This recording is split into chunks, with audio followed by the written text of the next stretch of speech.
नमस्कार सगळ्यांना, स्वागत आहे तुमचं सगळ्यांचं माझ्या व्हिडिओमध्ये। आज मुळ्याची भाजी बनवणार आहे आणि जर माझा हा व्हिडिओ शेवटपर्यंत बघा, आवडला तर लाईक करा। लगेच बनवायला घेते। इथे मी स्वच्छ मुळा धुवून घेतलाय, त्याची पाने जी आहेत ती कापून बाजूला काढते। आता हे सगळे मुळे आहेत ते बारीक किसणीने किसून घेते। किसलेला मुळा लवकर शिजतो आणि चविष्ट देखील लागतो। आता सगळा मुळा किसून झालाय, एका प्लास्टिकच्या जाळीमध्ये काढून घेते।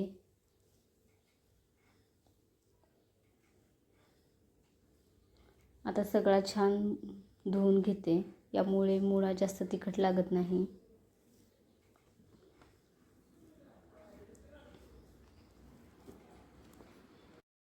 सगळा मुळा मस्त धुवून झालाय। आता परत ताटामध्ये ठेवते आणि हातामध्ये जरा जरा मुळा घेऊन दाबते, त्याचं पाणी सगळं काढून घेते।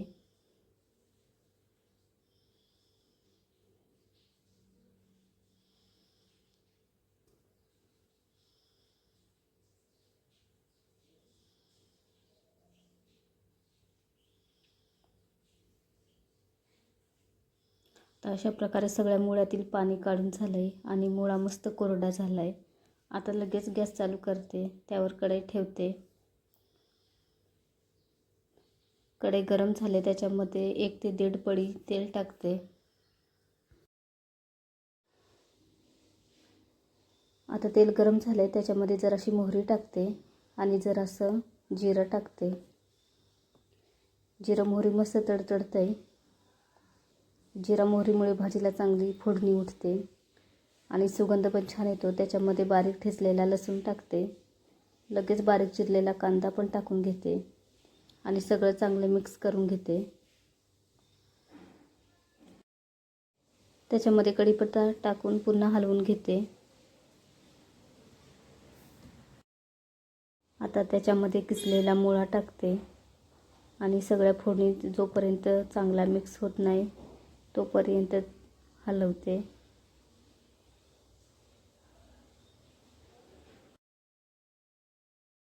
हलवून झालंय, त्याच्यामध्ये 1 चमचा हळद टाकते, 1 चमचा घरचा चटणी मसाला टाकते, थोडंसं हिंग टाकते, 1 चमचा लाल तिखट मिरची पावडर टाकते आणि आता हे मसाले सगळ्या भाजीमध्ये चांगले मिक्स करून घेते।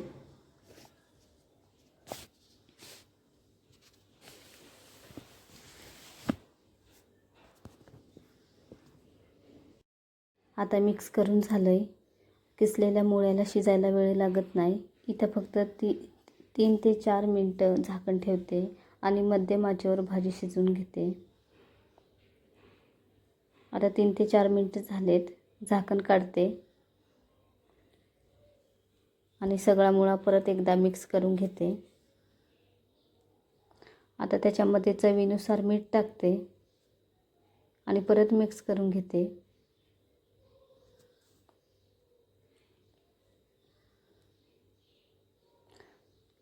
आता 2 मिनिटं झाकण ठेवते आणि थोडा वेळ परत मुळा जो आहे तो वाफवून घेते।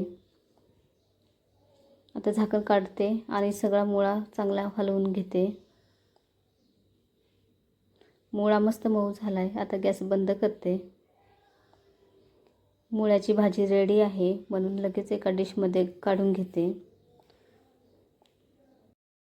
तर कशी वाटली गरमागरम आणि झटपट तयार होणारी मुळ्याची भाजी कमेंटमध्ये नक्की सांगा आणि आवडली असेल तर लाईक करा आणि चॅनेलला सबस्क्राईब करा। थँक्यू।